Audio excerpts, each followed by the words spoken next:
Hi friends, welcome to Swathi spices. Egg రైస్ని ఎప్పుడూ చేసే విధంగా కాకుండా నేను చెప్పే విధంగా ఒక్కసారి ట్రై చేయండి. మీ పిల్లలు మళ్ళీ మళ్ళీ ఇదే అడుగుతారు. మరి ఈ గ్రీన్ ఎగ్ రైస్ని ఎలా ప్రిపేర్ చేసుకోవాలో చూద్దామా? ముందుగా దీనికోసం ఒక మిక్సీ జార్ తీసుకొని 1 కప్పు వరకు కొత్తిమీరను, 7 నుంచి 8 వెల్లుల్లి రెబ్బలను, 1 ఇంచు అల్లాన్ని, 3 పచ్చిమిరపకాయలను, 1 మీడియం సైజ్ ఆనియన్ని, 2 రెమ్మల కరివేపాకు, కొద్దిగా సాల్ట్ను వేసుకొని మెత్తగా రుబ్బి పక్కన పెట్టుకోండి.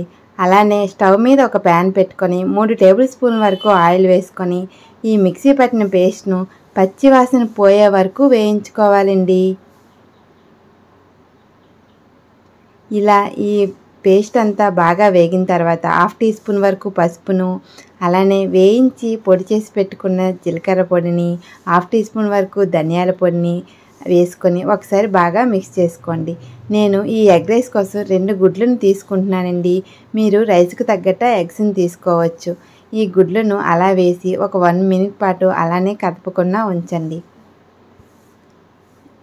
ఇలా ఒకసారి మిక్స్ చేసుకొని గుడ్లు పచ్చివాసన పోయే వరకు వేయించుకోవాలండి. ఇందులోకి రుచికి సరిపడా ఉప్పును కూడా యాడ్ చేసి అలా గుడ్డు అనేది బాగా వేగాలి.